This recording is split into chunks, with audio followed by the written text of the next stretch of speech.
Saib ibn Yazid ரலியல்லாஹு அன்ஹு அவர்கள் அவங்க சொல்றாங்க, நான் பள்ளிவாசலிலே நின்று கொண்டிருந்தேன்.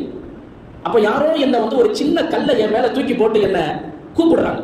சின்ன கல்லு என் மேல விழுந்துச்சு. திரும்பி பார்த்தா உமர் ரலியல்லாஹு அன்ஹு இங்க வாங்க. கிட்ட போனேன். கொஞ்சம் ஓரத்துல, பள்ளிவாசலின் ஓரத்திலே அமர்ந்து ஒரு 2 பேர் பேசிக் கொண்டிருந்தாங்க. கொஞ்சம் சத்தத்தை உயர்த்தி சப்தமாக பேசிக்கிட்டு இருந்தாங்க. அவங்க 2 பேரும் யாரு இல்ல எனக்கு தெரியல, அழைச்சிட்டு வாங்க இங்க. இருவரையும் ஸாயிப் இப்னு யஸீத் ரலியல்லாஹு அன்ஹு அவர்கள் அழைத்து வந்தார்கள். உமர் ரலியல்லாஹு அன்ஹு அவங்க கேட்டாங்க, நீங்க யாரு, எந்த ஊர்? அவர்கள் சொன்னார்கள், நாங்கள் தாயிஃப்ல இருந்து வர்றோம் அப்படின்னாங்க. உமர் ரலியல்லாஹு அன்ஹு அவர்கள் சொன்னார்கள், நீங்கள் மட்டும் இந்த ஊர் வாசியாக இருந்திருந்தால் நடப்பதே வேறு. நீங்க மட்டும் இந்த ஊர்காரங்களாக இருந்திருந்தால் நடக்கிறதே வேற.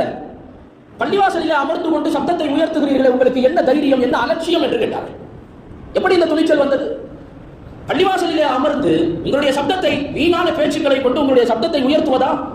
உமர் ரலியல்லாஹு அன்ஹு அவர்கள் கண்டித்தார்கள். அருமையானவர்களே, இந்த பள்ளிவாசலில் சப்தத்தை உயர்த்தக்கூடாது என்பது நம்ம பெரும்பாலானவர்களுடைய சிந்தனை எப்படி இருக்குது அப்படின்னு சொன்னா, தொழுகை நேரத்தில் நாம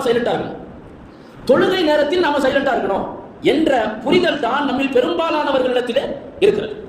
தொழுகை அல்லாத மற்ற நேரத்தில் நாம் பள்ளிவாசலுக்கு உள்ளே வந்தால் அப்ப சத்தம் போடுறதுனால பிரச்சனை இல்லை, நாம ரொம்ப சத்தம் போட்டு பேசுறதுனால எந்த பிரச்சனையும் கிடையாது அப்படின்ற அந்த சிந்தனையில் நம்ம பலரும் உண்டு. அந்த 2 பேர் உட்கார்ந்து பேசிக்கிட்டு இருந்தது தொழுகையுடைய நேரத்தில் அல்ல, தொழுகை அல்லாத நேரத்தில் தான் பள்ளிவாசலிலே அமர்ந்து பேசிக் கொண்டிருந்தார்கள். அதைத்தான் உமர் ஃபாரூக் ரலியல்லாஹு அன்ஹு அவர்கள் கண்டித்தார்கள்.